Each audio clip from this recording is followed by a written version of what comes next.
Z story TV.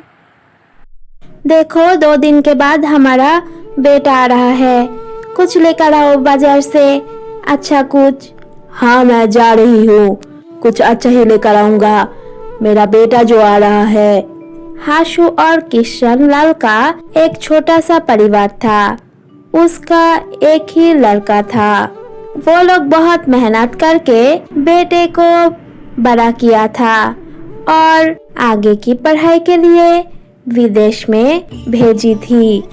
2 दिन के बाद वही लड़का गांव में आ रहा था और इसीलिए उसके माँ ने बहुत कुछ बनाया था उसके लिए।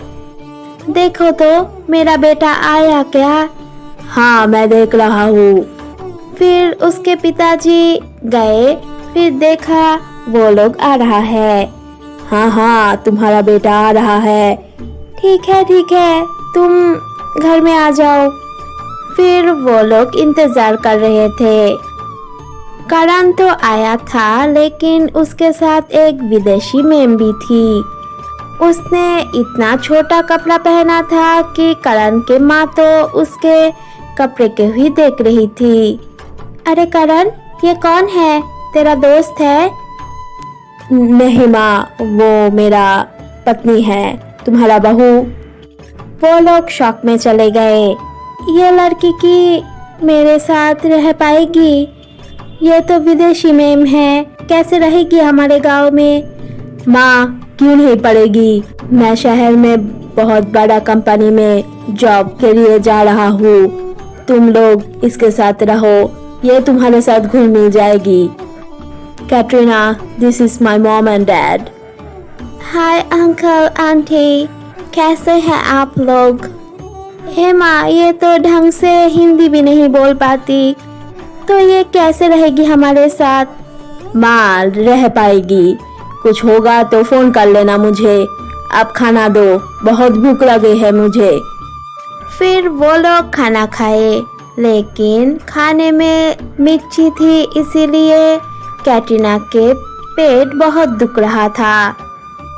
करण, मेरे पेट बहुत दुख रहा है, एसी ऑन कर दो। यहाँ पर तो कोई एसी नहीं है, लेकिन मैं फैन का बंदोबस्त करती हूँ। फिर करण उसके माँ के पास गए और सब कुछ बोला। तू इंतजार कर, मेरे पास एक टेबल फैन है, मैं लेकर आती हूँ, उससे देख बहू को कुछ अच्छा फील होता है क्या। फिर वो लोग एक टेबल फैन का बंदोबस्त करता है। वो लोग कोई भी दुख कैटरीना को नहीं पहुंचाना चाहती थी, लेकिन कैटरीना उन लोगों को एकदम भी पसंद नहीं करती थी। मैं कहाँ पर नहाने जा पाऊंगी? ठहरो, मैं तुमको नदी में लेकर जाती हूँ। फिर वो दोनों नदी में जाते हैं।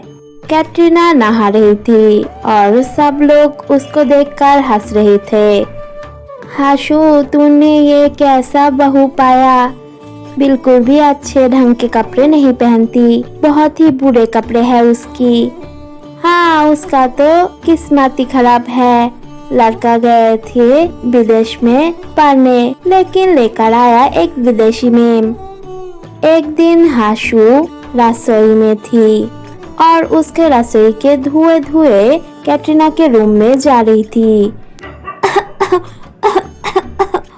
ए बुढ़ी औरत, खाना पकाना बंद करो। अगर नहीं पकाऊंगी तो क्या खाओगी तुम? मेरे रूम में धुआं हो रही है, खाना पकाना बंद करो। फिर धीरे धीरे कैटरीना उसके साथ बहुत ही बुरा व्यवहार करती थी। वो दोनों बहुत ही दुखी रहा करती थी। फिर कुछ दिन के बाद करण घर में आती है। माँ देखो कितने गिफ्ट लाया हूँ मैं तुम्हारे लिए। फिर सबको गिफ्ट दे रहा था। देखो करण, मैं ऐसे रह नहीं पाऊंगी। क्यों, क्या हुआ? फिर कैटरीना ने सब कुछ बोला। ठीक है, मैं मेरे मम्मी डैडी को बोल रहा हूँ, वो दोनों चले जाए, हम दोनों ही रहेंगे इस घर में। ठीक है, बहुत अच्छा। फिर करण उसके माँ बाप को बाहर भेज देता है। और कैटरीना को घर का सब काम करना पड़ती थी। मैं इसको कैसे खिलाऊंगी? इसका खाना तो बहुत दूर से आता है। फिर धीरे धीरे कैटरीना समझ रही थी कि उसके सास कितने काम करती थी। खाना पकाना इतना भी आसान नहीं है, वो बहुत ही कष्ट करती थी। फिर कैटरीना करण को बोली, करण मुझे माफ़ कर दो, मैं तुम्हारा बाबा माँ के साथ बुरा बर्ताव नहीं करूँगी। फिर करण उसके बाबा माँ को लेकर आती है।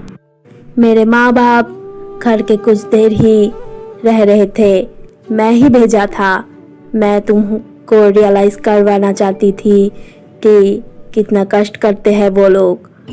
फिर कैटरीना समझ जाती है और उन दोनों के साथ ही रहती थी। तो आपको ये चैनल अच्छा लगा तो लाइक, कमेंट और सब्सक्राइब करना ना भूलिएगा।